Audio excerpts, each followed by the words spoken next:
Everybody, this is Paul. I wanted to go through blend investing. It's one of the biggest parts of my portfolios, and I want to go through trying to simplify it. I'm going to use Roku as an example. I've probably got about 30 different positions in my blend investment portfolio. Roku's one of the bigger ones, but I wanted to go through the difference in just taking one entry in the stock and letting it run, or blending in new positions, reducing the average holding cost, risk profiles. I'm trying to keep it simple.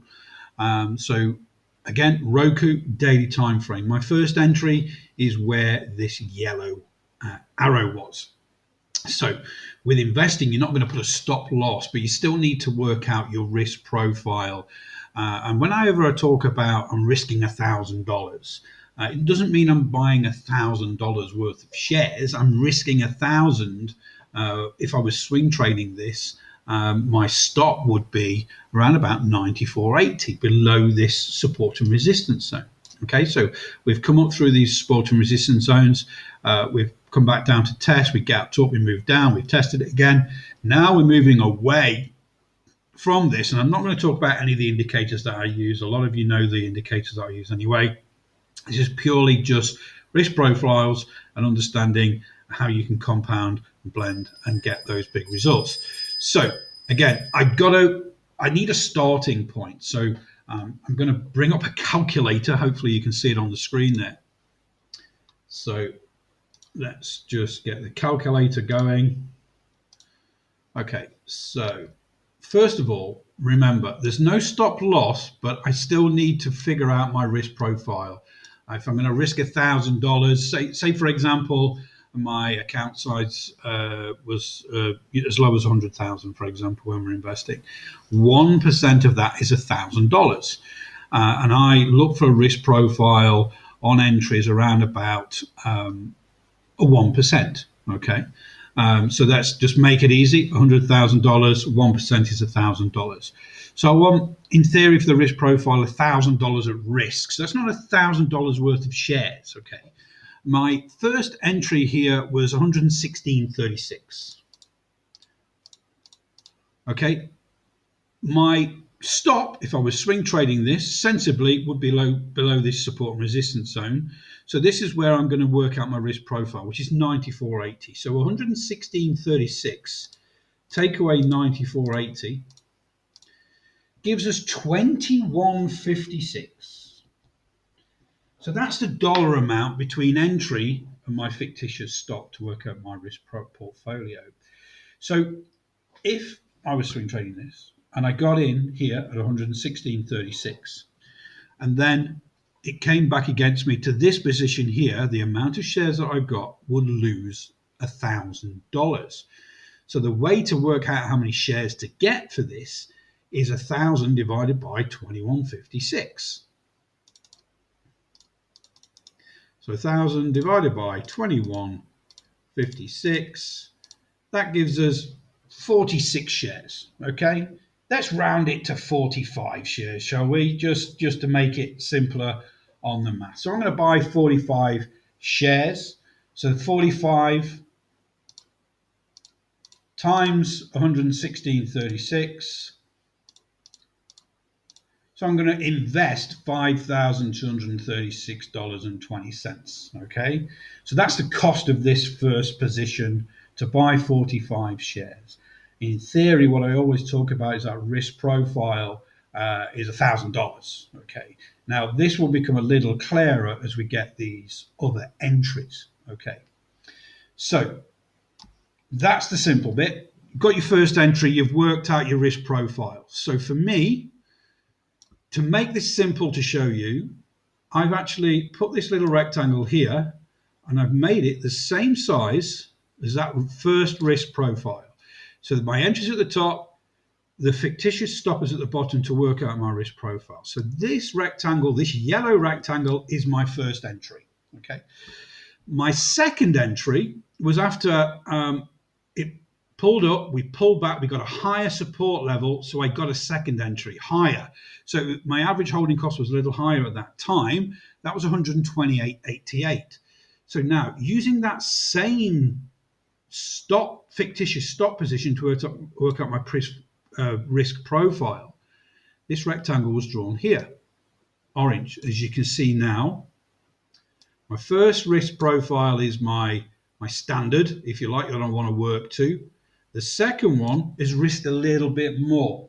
But I'm looking, when I'm blend investing, for pullbacks to get me lower positions. And in this case, we had the pandemic pullback, end of 2019, beginning of 2020. We had this pandemic pullback, but it did find support at previous support and resistance zones here, these in purple, started to pull up. So my third entry, again, was lower than these other two, reducing my average holding cost. The same amount of shares, 45 shares each time, because that's my starting point. But this time, the risk profile to that fictitious stop is very, very small. So then put that against there, we're looking good, okay?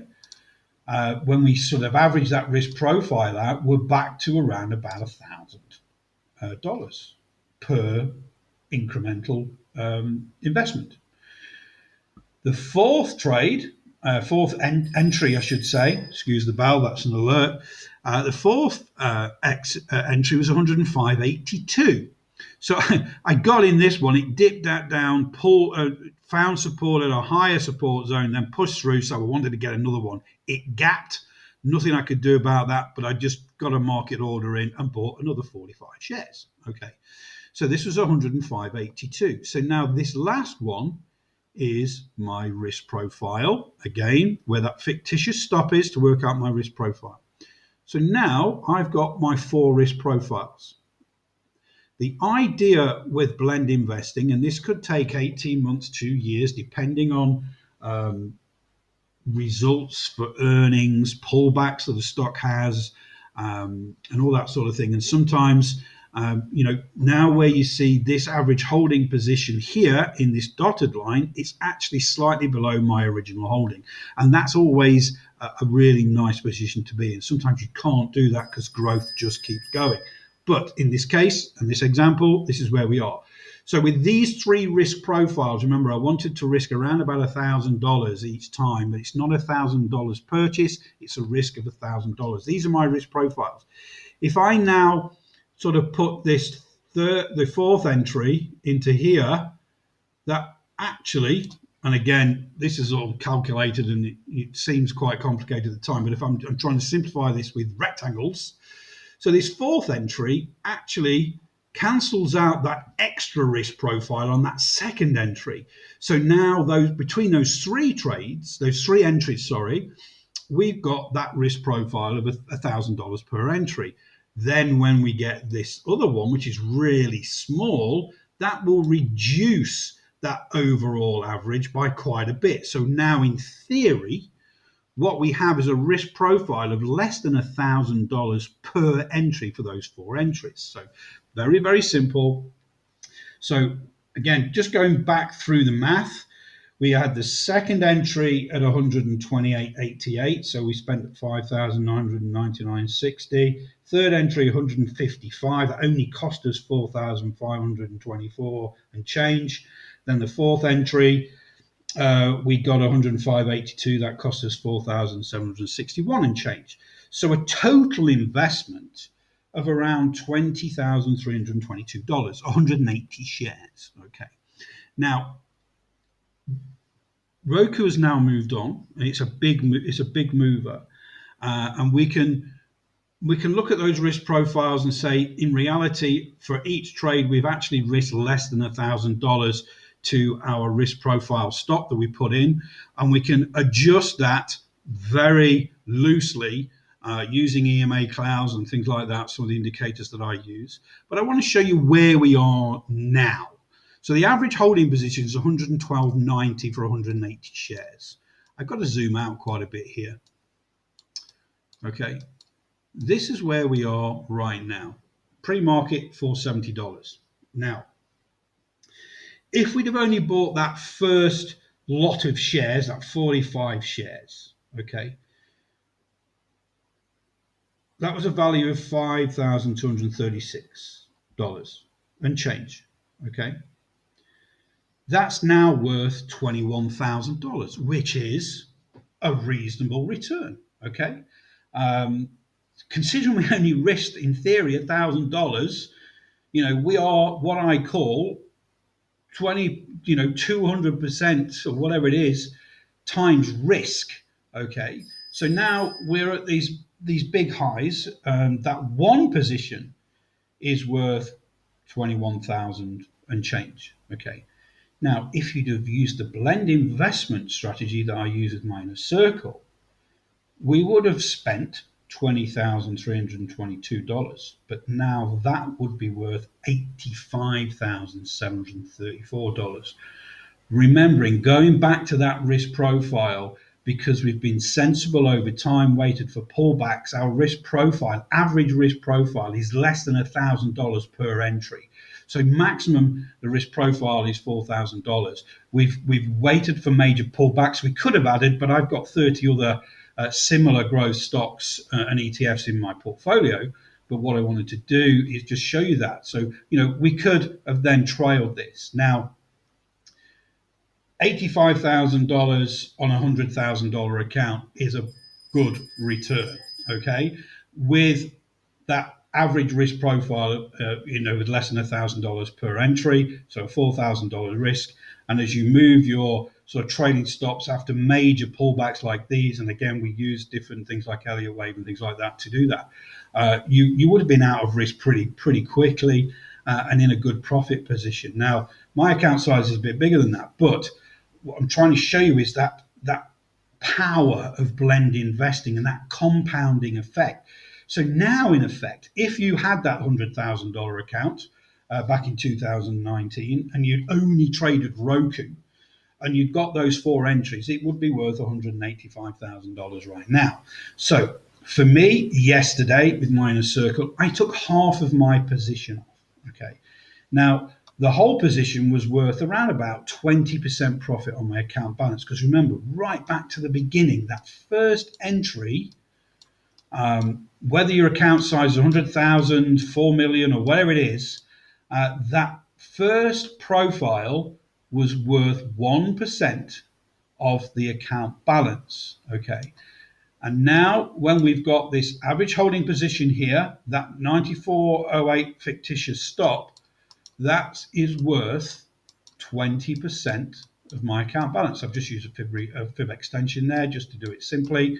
But that's where we are right now. So even if I just take half a position off, I've made 10% on my account balance. Okay. This is me personally, and I've left 10% on, but I've put a stop just below this major pivot. So if it takes it out, I've still got a good profit. But the main idea of this video, and I've tried to get it in 15 minutes, is to really show you that day trading is great, but for real growth of wealth, to be able to blend invest and work out those risk profiles and getting these runners, these big growth stocks, the risk profile initially is pretty low. Yes, you need some capital to do that, but if a stock doesn't grow in a year to 18 months and there's no sign of it doing, you just get out, take a little bit of profit and go. But you've got to be in it to win it. So you've got to get into these when we get these pullbacks. And again, I haven't talked about the strategies about getting in here. This was just more about the basics, the overview of blend investing, working out, there's some very simple tools. Just draw a rectangle. What's your risk profile? That's worth 1% of your account balance. So, for me, that might be worth $40,000, that risk there.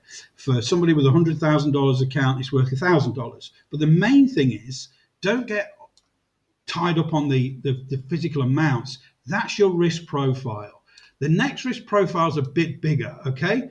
But you want to wait for a deep pullback, and we got one. So then we get smaller risk profiles, which actually reduce that overall risk. Once we start to move away from all of this and we start to in that parabolic move, that risk is gone in that we are now trailing it very sensibly, very conservatively. And now we're in the situation is there's never a wrong decision to take profit. Okay, it's never a wrong time. Uh, yes, I got out yesterday of half my position and it could go on and make new highs, but I've left half that position off. But what I've done is freed up capital to actually look for some more similar sort of stocks to grow. So hopefully this has helped. With that blend investing, it's not all about day trading futures, day trading stocks. You've got to look at wealth creation, you've got to look at growth and compounding that growth and blend investing. Don't just buy a stock and sit on it. Actively manage that. Look at it, look at the pullbacks, get those extra entries, and try and get that average holding price as low as possible. And sometimes this may take 18 months, sometimes it takes 3 years, maybe 5 years, but you've just got to actively manage and try and choose those bigger stocks. And there are indicators out there to help you do that. Hopefully that helps, and I'll speak to you all really soon.